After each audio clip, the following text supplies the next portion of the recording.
ओम शांति। ओम शांति। आज की तारीख है 14 अक्टूबर 2020। साकार महावाक्य। बाबा कहते मीठे बच्चे, संगम युग पर ही तुम्हें आत्म अभिमानी बनने की मेहनत करनी पड़ती।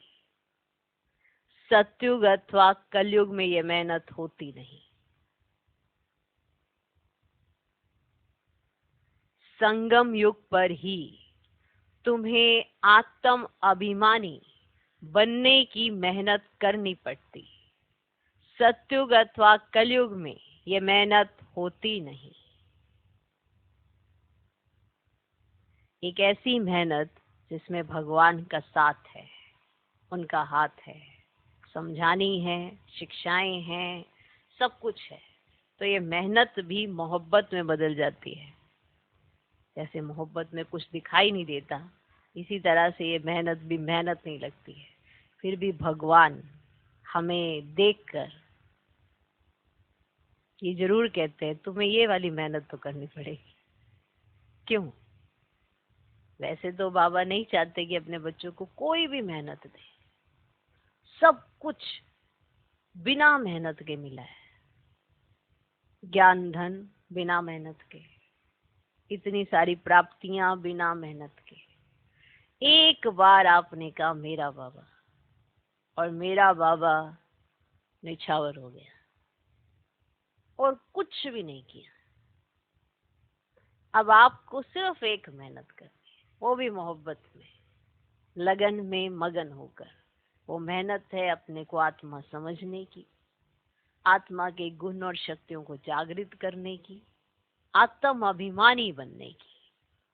सिर्फ एक जन्म संगम पर आपको ये छोटी सी मेहनत करनी पड़ती। और ये मेहनत ना तो आप सतयुग में करेंगे, ना कलयुग में करेंगे, सिर्फ संगम पर करेंगे। और वो भी डायरेक्ट ऑल माइटी अथॉरिटी के साथ से। अकेले नहीं कर रहे हो। कोई भी कार्य जब अकेले किया जाता है तो थक जाते हैं, परेशान हो जाते हैं। यहाँ तो खुद खुदा साथ है, तो मेहनत भी मेहनत नहीं लगेगी अगर उसके कहे अनुसार चलेंगे। तो आत्म अभिमानी बनना,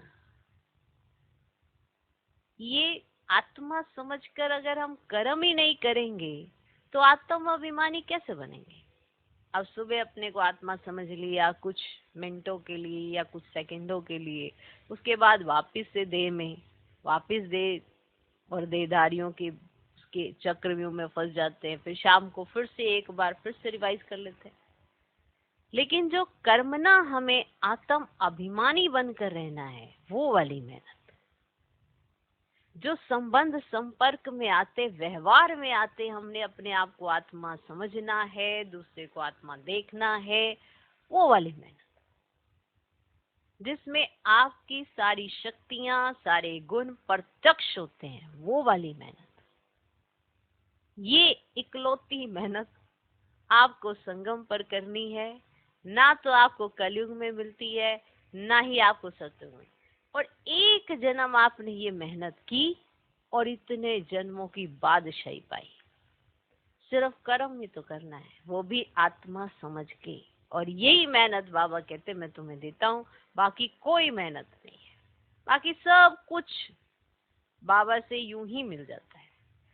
एक है पढ़ाई, जो टीचर पढ़ाते हैं। टीचर ने पूरा जोर लगाकर समझा दी, लेकिन उसके बाद स्टूडेंट का भी पार्ट आता है, उसे समझना, उसे पढ़ना, उसे ग्रहण करना, उसे बुद्धि में रखना, और फिर जब एग्जाम हो तो उसे रिटर्न में देना। तो हम सब का भी ऐसा ही है। हम रोज पढ़ते हैं, रोज समझते हैं, रोज ये जानते हैं कि हमें अपने को आत्मा समझना चाहिए, हमें आत्म अभिमानी बनना चाहिए, देह अभिमानी नहीं बनना चाहिए। रोज समझते हैं, रोज पढ़ते हैं, रोज रिवाइज कराया जाता है। पर जब एग्जाम आता है, वहां प्रत्यक्ष होती है आपकी अपनी मेहनत। टीचर ने कितना पढ़ाया, टीचर ने कितना जोर लगाया, और आपने कितना समझा। आप स्कूल में देखेंगे तो वो रिटर्न में बताते हैं, यहाँ प्रैक्टिकल में बताना होता है। यहाँ जब एग्जाम होता है तो वो प्रैक्टिकल एग्जाम होता है, आपके जीवन का एग्जाम होता है। उसमें आपको ये बताना है कि जो मेहनत टीचर ने आप पे की और आपने अपने ऊपर की, उसका रिजल्ट क्या है, और वो भी प्रैक्टिकल में। इसीलिए प्रैक्टिकल में आत्म अभिमानी बनना है। आत्मा आत्मा कहकर रट्टा नहीं लगाना है। ना ही ये कोई मंत्र है, ना ही कोई ये जाप है जिसको जप देने से हम आत्म अभिमानी बन जाएंगे। सब कुछ प्रैक्टिकल करना है। जब जब पेपर आए, जब जब सिचुएशन आए, वही पता चलता है कि आपकी स्थिति अभी कैसी है, और उसमें ही आपको चेक करना है कि अभी कितना आत्म अभिमानी स्थिति है और कितना अभी बेअभिमान बाकी है। हम रोज कहते हैं हम तो बहुत मेहनत करते हैं, फिर भी सिचुएशन में ऐसे क्यों हो जाते हैं? उसका कारण है क्योंकि मेहनत हम अपने साथ नहीं करते हैं, दूसरी चीजों को देखने में इधर उधर सारी जगह तो समय लगा देते हैं। जो स्टूडेंट अपने ऊपर मेहनत करते हैं, सेल्फ स्टडी करते हैं, सेल्फ अपने आप को प्रिपेयर करते हैं, वो कभी नाकामयाब नहीं होते। और नाकामयाब कौन होते हैं? जो मेहनत नहीं करते हैं। ये कह देना कि हमने बहुत मेहनत की है और हमें सफलता नहीं मिली, ऐसा नहीं होता। मेहनत करें, सफलता ना मिले, ये तो ड्रामा में नूंदा ही नहीं हुआ है। कुछ भी मेहनत करते हो सफलता मिलती है। अनकॉमन चीजें भी सफल हो जाती हैं। ऐसे ऐसे एग्जाम्पल हैं जो मनुष्य ही हैं वो, जिन्होंने गिनीज वर्ल्ड बुक में अपना नाम दर्ज कराया है। तो वो यूं ही तो नहीं हो गया ना। हल्का सा भी उनको लगा कि हमें ये कुछ है, तो उन्होंने उसके ऊपर बाद में क्या किया है? मेहनत की है। बिना मेहनत के उन्होंने उस चीज को अचीव नहीं किया। गिफ्ट तो मिला, पर गिफ्ट को तराशा भी है उन्होंने। ऐसे ही हमें ज्ञान धन मिला है, अगर जीवन में आया ही नहीं तो फिर सफलता कैसे मिलेगी? याद से बल मिलता है, शक्ति मिलती है, ज्ञान को धन कहा जाता है। तो जितना जीवन में होगा, जितना याद का बल होगा, उतना मेहनत नहीं लगती है, इंटरेस्ट हो जाता है, खुशी होती है। और खुशी खुशी में जो मेहनत करते हैं उन्हें तकलीफ भी महसूस नहीं होती है। इसीलिए बाबा कहते हैं, ना तो ये मेहनत तुम कलयुग में करते हो, ना ये सत्युग में करते हो तो सिर्फ इस एक जन्म में संगम युग पर। क्या बनने की?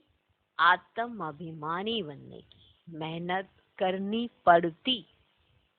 अच्छा, आज का प्रश्न, श्री कृष्ण का नाम उनके माँ बाप से भी अधिक वाला है, क्यों? श्री कृष्ण का नाम उनके माँ बाप से भी अधिक वाला है, जबकि माँ बाप बड़े हैं, श्री कृष्ण छोटे हैं, फिर भी जो नाम है श्री कृष्ण का बाला है। क्यों? उत्तर, क्योंकि श्री कृष्ण से पहले जिनका भी जन्म होता है वो जन्म योग बल से नहीं होता। क्योंकि श्री कृष्ण से पहले जिनका भी जन्म होता है वो जन्म योग बल से नहीं होता। कृष्ण के माँ बाप ने कोई योग बल से जन्म नहीं लिया है।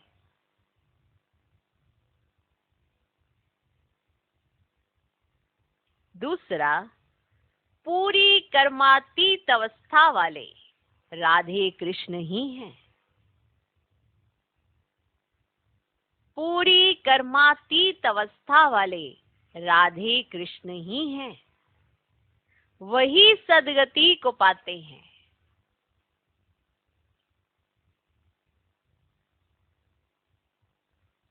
जब सब पाप आत्माएं खत्म हो जाती हैं, तब गुलगुल माना पावन नई दुनिया में श्री कृष्ण का जन्म होता है।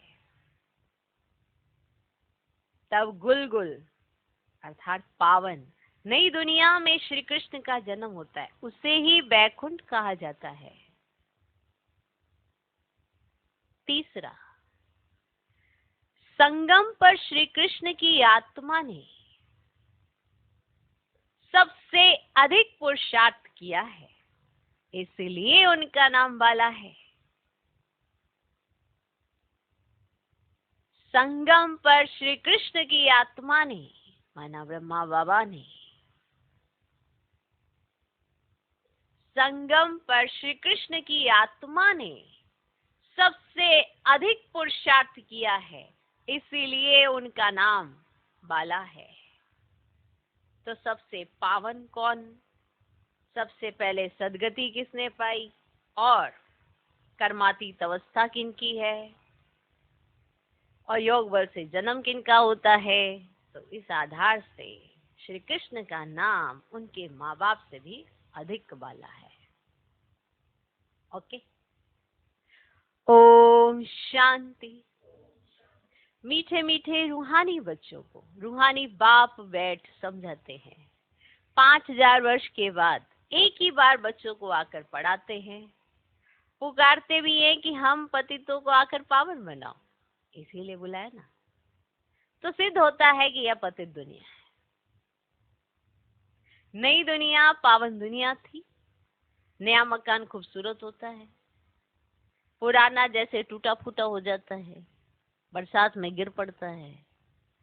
अभी तुम बच्चे जानते हो बाप आया है नई दुनिया बनाने, अभी पढ़ा रहे हैं, फिर 5000 वर्ष के बाद पढ़ाएंगे।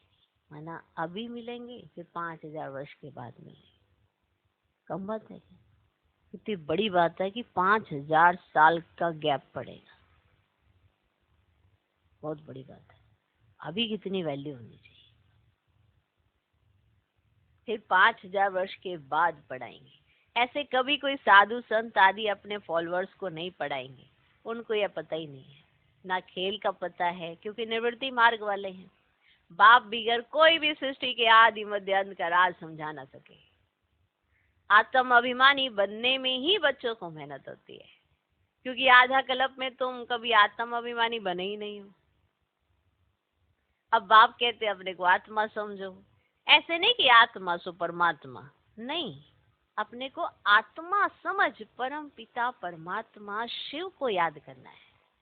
याद की यात्रा मुख्य है, जिससे ही तुम पति से पावन बनते हो। इसमें कोई स्थूल बात नहीं है, कोई नाक कान आदि नहीं बंद करना है ना, कि याद में बैठे नाक कान ऐसे कोई बंद करना है।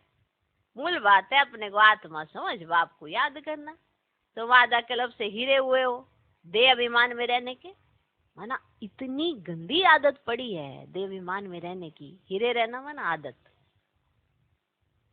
देह अभिमान में आधा कल्प की आदत पड़ी है। पहले अपने को आत्मा समझेंगे तब बाप को याद कर सकेंगे। भक्ति मार्ग में भी बाबा बाबा कहते आए हैं।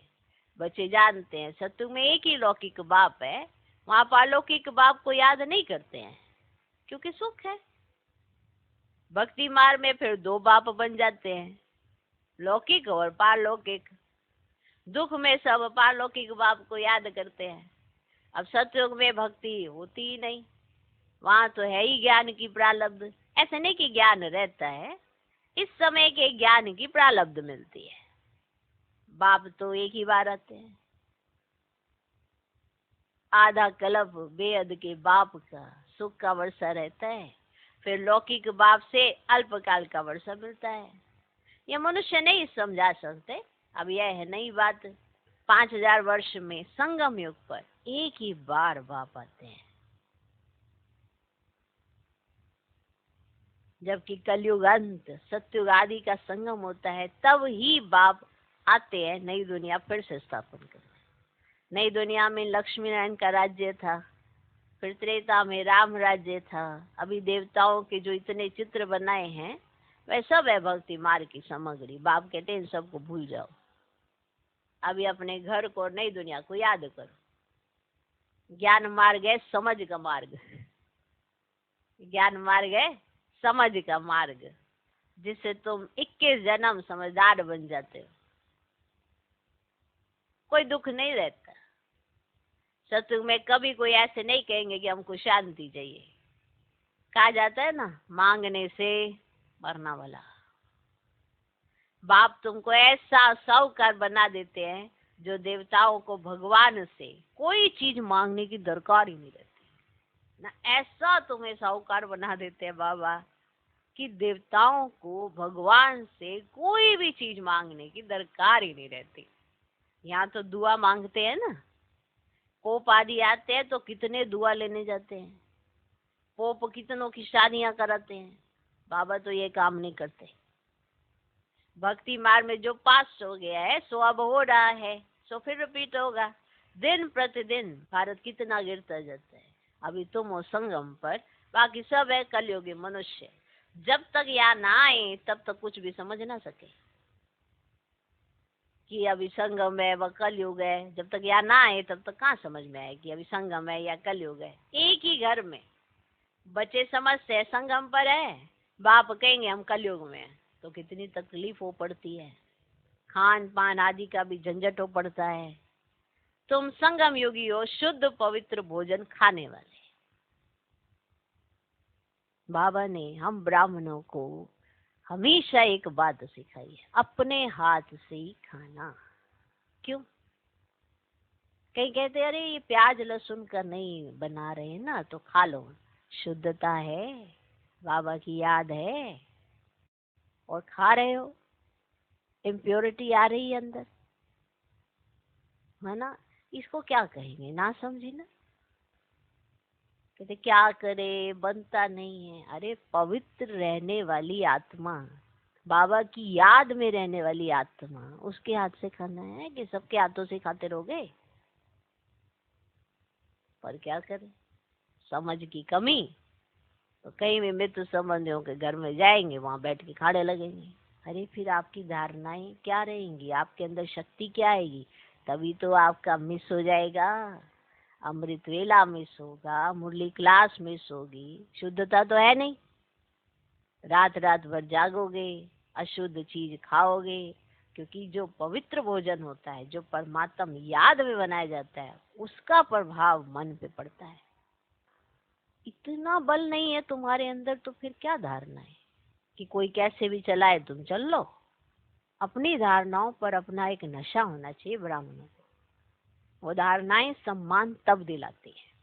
अगर आपको ही डाउट है कि कोई क्या कहेगा, तो आपकी धारणाएं सम्मान कैसे दिलाएंगी? अरे भैया हाथ पांव सलामत है, दिमाग सलामत है, बनाना भी आता है, खुद हो जाओ, क्या होगा? चार बातें ही तो सुनोगे, कान में चार बातें पड़ गई तो क्या बड़ी बात हो गई, खाना तो शुद्ध जाएगा पेट में। ऐसी एक बड़ी ताज्जुब की बात है, चार बातें सुनने में हमारा देह अभिमान आ जाता है, और पेट में चार तरह का अजीब तरह का भोजन जाएगा तो कुछ नहीं होएगा।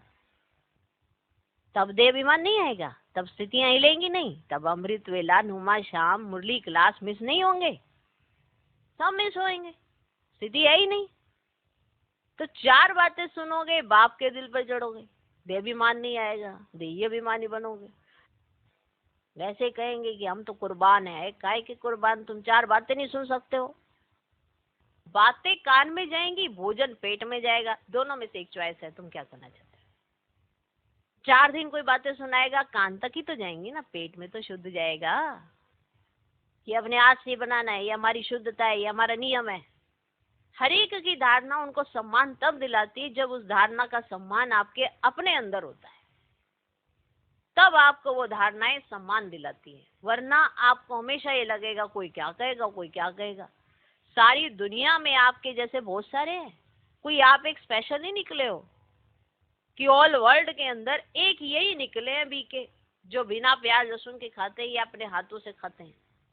इतनी आत्माएं हैं, और धर्मों में आप झांक के भी देखेंगे उनके नियम बड़े कड़े होते हैं, पक्के भी होते हैं।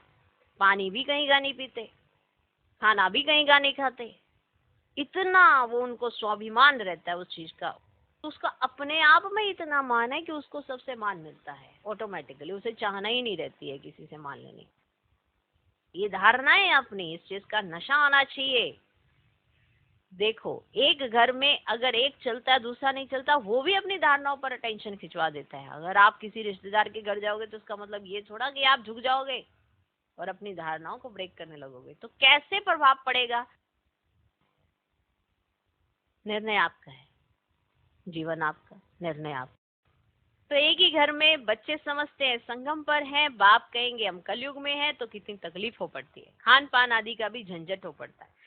तुम संगम युगी हो, शुद्ध पवित्र भोजन खाने वाले। आपको अपवित्र भोजन नहीं खाना। अपवित्र भोजन कौन सा होता है, पवित्र भोजन कौन सा होता है, ये तो आपको मालूम ही है। और जो पक्के ब्राह्मण होते हैं उनके लिए और एक स्टेप होता है ना, और जो वैसे होते हैं घर गृहस्थ में रहते हैं उनके लिए अलग होता है। लेकिन अगर समर्पित रहना है तो उनके लिए अलग होता है। लेकिन आप ब्राह्मण सो देवता बनने वाले हो तो प्याज लहसुन नहीं खा सकते। तो देवताएं कभी प्याज आदि थोड़े ही खाते हैं। इन देवताओं को कहा ही जाता है निर्विकारी। भक्ति मार्ग में सब तमो प्रधान हो गए हैं। अब आप कहते सतो प्रधान बनो। कोई भी ऐसा नहीं है जो समझे कि आत्मा पहले सतो प्रधान थी फिर तमो प्रधान बनी है, क्योंकि वह तो आत्मा को निर्लेप समझते हैं। आत्मा सो परमात्मा ऐसे ऐसे कह देते हैं। उन्हें यही नहीं पता चलता हम क्या गलतियां कर रहे हैं। जब अपनी गलतियां ही नहीं दिखेंगी तो सुधरेंगे कैसे। वो तो डाल देते परमात्मा पे कि सब परमात्मा ही करा रहे हैं, तो सुधार कहाँ से होगा। नहीं, आत्मा सो परमात्मा कह देते हैं। बाप कहते ज्ञान सागर मैं ही हूँ। जो इस देवी देवता धर्म के होंगे वह सब आकर फिर से अपना वर्षा लेंगे। अभी सैपलिंग लग रही है तो हम समझ जाएंगे यह इतना ऊंच पद पाने लायक नहीं है। सैपलिंग लग रही है तो मैं सब समझ आ जाएगा कि ये इतना ऊंच पद पाने लायक नहीं है। घर में जाकर शादियां आदि करते छीछी होते रहते हैं, तो समझाया जाता है ऊंच पद पा नहीं सकते, यह राजाई स्थापन हो रही है। बाप कहते मैं तुमको राजाओं का राजा बनाता हूं तो प्रजा जरूर बनानी पड़े, नहीं तो राज्य कैसे करें, नहीं तो राज्य कैसे पाएंगे। ये गीता के अक्षर है ना, इनको कहा जाता है गीता का युग। तुम राजयोग सीख रहे हो। जानते हो आदि सनातन देवी देवता धर्म का फाउंडेशन लग रहा है, जानते हो ये बात। सूर्यवंशी चंद्रवंशी दोनों राजाई स्थापन हो रही है। ब्राह्मण कुल स्थापन हो चुका है। ब्राह्मण ही फिर सूर्यवंशी चंद्रवंशी बनते हैं। जो अच्छी रीति मेहनत करेंगे वह सूर्यवंशी बनेंगे। और धर्म वाले जो आते हैं वे आते ही हैं अपने धर्म की स्थापना करने। पीछे उस धर्म की आत्माएं आती रहती हैं, धर्म की वृद्धि होती जाती है। समझो कोई क्रिश्चियन है तो उन्हों का बीज रूप क्राइस्ट ठहरा। तुम्हारा बीज रूप कौन, बाप। क्योंकि बाप ही आकर स्वर्ग की स्थापना करते हैं ब्रह्मा द्वारा। ब्रह्मा को प्रजापिता कहा जाता है, रचता नहीं कहेंगे। इन द्वारा बच्चे अडॉप्ट किए जाते हैं। ब्रह्मा को भी तो क्रिएट करते हैं ना, बाप आकर प्रवेश कर ये रचते हैं। शिव बाबा कहते तुम मेरे बच्चे हो, ब्रह्मा भी कहते तुम मेरे साकारी बच्चे हो। अभी तुम काले छीछी बन गए हो, अब फिर ब्राह्मण बने हो। इस संगम युग पर ही तुम पुरुषोत्तम देवी देवता बनने की मेहनत करते हो। देवताओं को और शूद्रों को कोई मेहनत नहीं करनी पड़ती, तुम ब्राह्मणों को मेहनत करनी पड़ती है देवता बनने के लिए। बाप आते ही है संगम पर। यह वो छोटा सा युग, वो छोटा युग, इसलिए इनको लीप युग कहा जाता है। इनको कोई जानते ही नहीं। बाप को भी मेहनत लगती है, ऐसे नहीं कि झट से नहीं दुनिया बन जाती है। तुमको देवता बनने में टाइम लगता है। जो अच्छे कर्म करते हैं तो अच्छे कुल में जन्म लेते हैं। कल बताया था ना आपको, जो अच्छे कर्म करते हैं तो अच्छे कुल में जन्म लेते हैं। अभी तुम नंबरवार पुरुषार्थ अनुसार गुल गुल बन रहे हो, आत्मा ही बनती है। अभी तुम्हारी आत्मा अच्छे कर्म सीख रही है। आत्मा ही अच्छे व बुरे संस्कार ले जाती है। कोई ये ना सोचे कि मैं ये जो संस्कार अपने में डाल रही हूँ आत्मा, ये मेरे साथ नहीं जाएंगे। ये साथ जाएंगे। जैसे आप बनोगे वैसे आप जाओगे, उसी पर मान आपके जन्म होंगे। आत्मा ही अच्छे व बुरे संस्कार ले जाती है। अभी तुम गुलगुल बन माना फूल बन अच्छे घर में जन्म लेते रहेंगे, माना जन्म ही अच्छे घर में हो। इसे कहते हैं किए अच्छे कर्म। जिसका जन्म अच्छे घर में हो तो समझ में आ जाता है कि इसने अच्छे कर्म किए हैं। यहाँ जो अच्छा पुरुषार्थ करते हैं तो जरूर अच्छे कुल में जन्म लेते होंगे। नंबरवार तो है ना, जैसे जैसे कर्म करते हैं ऐसा जन्म लेते हैं। तो कर्म आधार है जन्मों का, कि कोई कहाँ कैसे जन्म लेगा, किस घराने में जन्म लेगा, किस कुल में जन्म लेगा, कैसे के पास जन्म लेगा, किसकी पालना लेगा, ये सब कर्मों पर निर्भर करता है। कोई कहे मेरे साथ ऐसा क्यों हुआ है, मेरे साथ ऐसा क्यों हुआ है, ये सब अपने ही किए कर्म है। तो किसी पर भी उलाहना रखने की तो बात ही नहीं है। सब अपने कर्मों के हिसाब से उस लेखे जोखे में आते हैं। अच्छे कर्म अच्छा जन्म, माना अच्छे कुल में जन्म, माना एक ऐसे कुल में जन्म जहां पर सबके अंदर भक्ति भाव, पूजा पाठ और धार्मिक प्रवृत्ति हो, माना ऐसे वाले घर में जन्म। और सब भावना वाले हों, भगवान के प्रति भावना रखते हों, ऐसे वाले घर में जन्म। और कहीं ऐसे कि भगवान का नाम ही लेना बेकार, उनके घर में जन्म हो गया, भगवान का नाम ही नहीं लेते हैं वो, तो बताओ उसकी परवरिश कैसी हुई। तो कर्म जन्म, ये लेखा जोखा परमात्मा के पास है। आपके कर्म कैसे हैं, आप बहुत अपने आप को सर्टिफिकेट दे दोगे, लेकिन आज आप जज कर सकते हो कि आपके कर्म कैसे हैं, क्योंकि श्रीमत आपके साथ चल रही है। तो श्रीमत से आप परख सकते हो कि इन कर्मों का क्या फल होगा, कैसे कर्म हमें करने चाहिए, वो भी बाबा समझाते हैं। तो जैसे जैसे कर्म करते हैं ऐसा जन्म लेते हैं। जब बुरे कर्म करने वाले बिल्कुल खत्म हो जाते हैं, फिर स्वर्ग स्थापन हो जाता, छांट छूट होकर, छांट छूट होकर। तमो प्रधान जो भी हैं वे खत्म हो जाते हैं, फिर नए देवताओं का आना शुरू होता है। जब भ्रष्टाचारी सब खत्म हो जाते हैं तब कृष्ण का जन्म होता है। तब तक बदली सदली होती रहती है। जब कोई छी छी नहीं रहेगा तब कृष्ण आएगा। तब तक तुम आते जाते रहेंगे। कृष्ण को रिसीव करने वाले माँ बाप भी पहले से चाहिए ना, फिर सब अच्छे अच्छे रहेंगे, बाकी चले जाएंगे, तभी उसको स्वर्ग कहा जाएगा। तब कृष्ण को रिसीव करने वाले रहेंगे। भल तुम्हारा चीची जन्म होगा, क्योंकि रावण राज्य है ना, शुद्ध जन्म तो हो ना सके। गुलगुल जन्म श्री कृष्ण का ही पहले पहले होता है, उसके बाद नई दुनिया बैकुंठ कहा जाता है। कृष्ण बिल्कुल गुलगुल नई दुनिया में आएंगे। रावण संप्रदाय बिल्कुल खत्म हो जाएगी। कृष्ण का नाम उनके माँ बाप से भी बहुत बाला है। कृष्ण के माँ बाप का नाम इतना बाला नहीं है। कृष्ण से पहले जिनका जन्म होता है वो योग बल से जन्म नहीं कहेंगे। ऐसे नहीं कृष्ण के माँ बाप ने योग बल से जन्म लिया, नहीं। अगर ऐसा होता तो उनका भी नाम बाला होता। तो सिद्ध होता है उनके माँ बाप ने इतना पुरुषार्थ नहीं किया है जितना कृष्ण ने किया है। ये सब बातें आगे चल तुम समझते जाएंगे। पूरी कर्मातीत अवस्था वाले राधे कृष्ण ही हैं, वही सदगति में आते हैं। पाप आत्माएं सब खत्म हो जाती हैं, तब उनका जन्म होता है, फिर कहेंगे पावन दुनिया। इसलिए कृष्ण का नाम बाला है, माँ बाप का इतना नहीं। आगे चल तुमको बहुत साक्षात्कार होंगे। टाइम तो पड़ा है, तुम किसको भी समझा सकते हो। हम ये बनने के लिए पढ़ रहे हैं। विश्व में इनका राज्य अब स्थापन हो रहा है, हमारे लिए तो नई दुनिया चाहिए। अभी तुमको दैवी संप्रदाय नहीं कहेंगे, तुम हो ब्राह्मण संप्रदाय, देवता बनने वाले हो। दैवी संप्रदाय बन जाएंगे, फिर तुम्हारी आत्मा और शरीर दोनों स्वच्छ होंगे। अभी तुम संगम योगी पुरुषोत्तम बनने वाले हो। ये सारी मेहनत की बात है। याद से विकर्माजीत बनना है। तुम खुद कहते हो याद घड़ी घड़ी भूल जाती है। बाबा पिकनिक पर बैठते हैं तो बाबा को ख्याल रहता है, हम याद में नहीं रहेंगे तो बाबा क्या कहेंगे। इसलिए बाबा कहते हैं तुम याद में बैठ पिकनिक करो, कर्म करते माशूक को याद करो तो विकर्म विनाश होंगे। इसमें ही मेहनत है।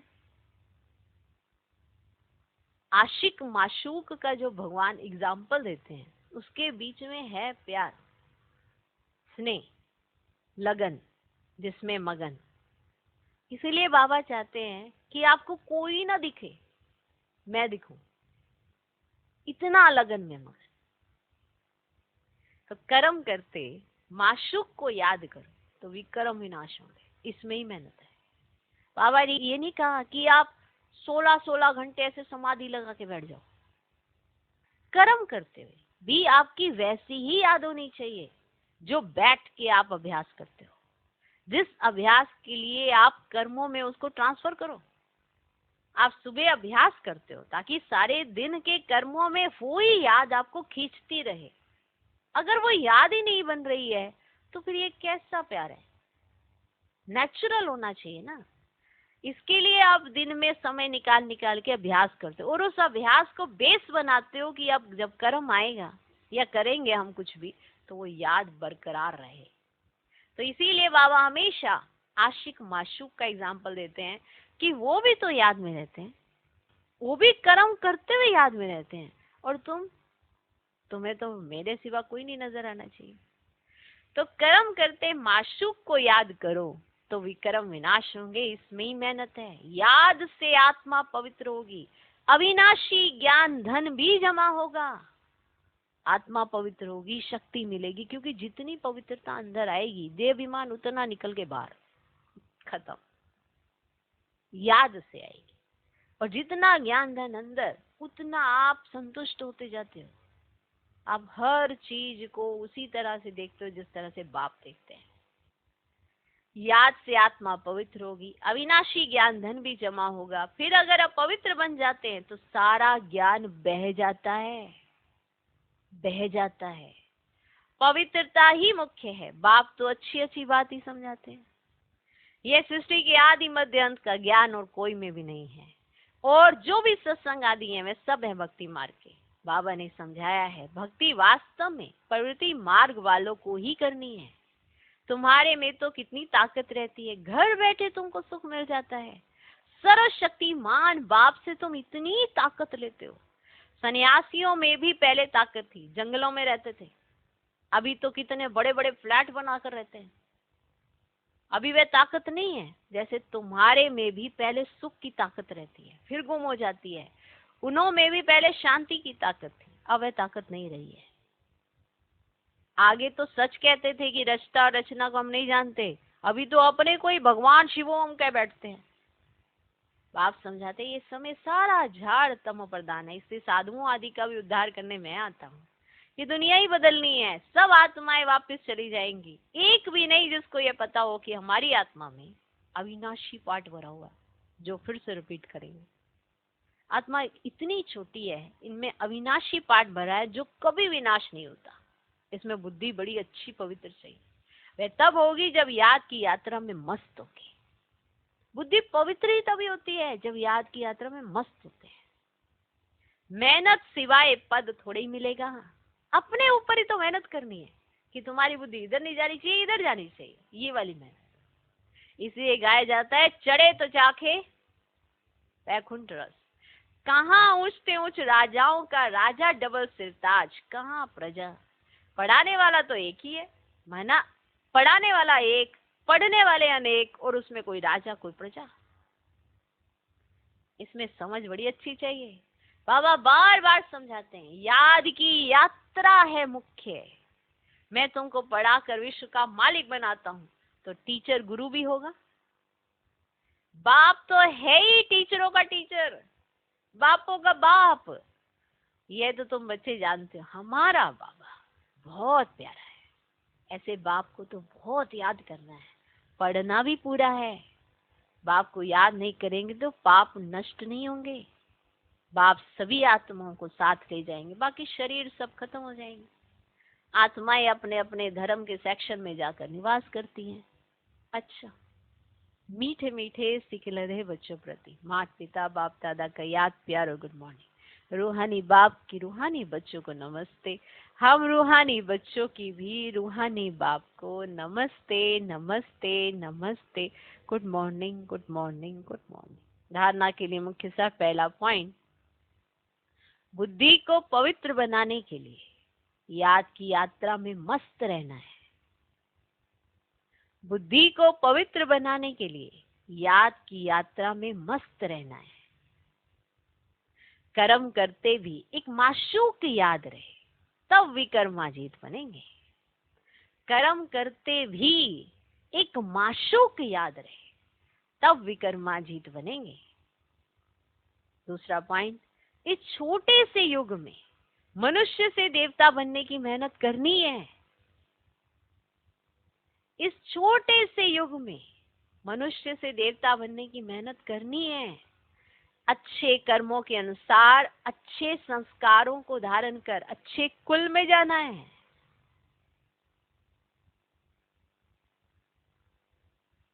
अच्छे कर्मों के अनुसार अच्छे संस्कारों को धारण कर अच्छे कुल में जाना है।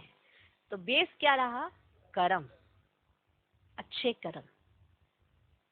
अच्छे कर्म करेंगे, अच्छे संस्कार आएंगे, अच्छे संस्कार आएंगे, अच्छे कुल में जाएंगे। आज का वरदान, जहान के नूरवर भक्तों को नजर से निहाल करने वाले दर्शनीय मूर्त भव। जहान के नूरवर भक्तों को नजर से निहाल करने वाले दर्शनीय मूर्त भव। सारा विश्व आप जहान के आंखों की दृष्टि लेने के लिए इंतजार में है। जब आप जहान के नूर अपनी संपूर्ण स्टेज तक पहुंचेंगे, अर्थात संपूर्णता की आंख खोलेंगे, तब सेकंड में विश्व परिवर्तन होगा। फिर आप दर्शनीय मूर्त आत्माएं अपनी नजर से भक्त आत्माओं को निहाल कर सकेंगी। नजर से निहाल होने वालों की लंबी क्यू है, इसलिए संपूर्णता की आंख खुली रहे। आंखों का मलना और संकल्पों का गुटका व झुटका खाना बंद करो, तब दर्शनीय मूर्त बन सकेंगे। जैसे चैतन्य देवियां बैठती हैं ना, तो आंखों का मलना और संकल्पों का गुटका और झुटका, माना जिसके कम संकल्प चलते हैं उसकी एकाग्रता बहुत अच्छी होती है, इसलिए वहां पे प्रैक्टिस कराई जाती है। ऐसे माना श्रृंगार ही ऐसा किया जाता है कि दूर से ऐसे लगता है कि ये तो देवियां हैं, माना जड़ मूर्तियां हैं, लेकिन वो तो चैतन्य है। प्रैक्टिस भी कराई जाती है बैठने की, देखने की, जबरदस्त। तो आंखों का मलना और संकल्पों का गुटका व झुटका खाना बंद करो, तब दर्शनीय मूर्त बन सकेगी। अब ये है सूक्ष्म अभ्यास, फिर वो हो जाता है स्थूल अभ्यास। तो दोनों जब मिल जाते हैं तो दर्शनीय मूर्त बन जाते हैं। आज का स्लोगन, निर्मल स्वभाव निर्माणता की निशानी है। निर्मल बनो तो सफलता मिलेगी। निर्मल स्वभाव निर्माणता की निशानी है। निर्मल बनो तो सफलता मिलेगी। ओम शांति।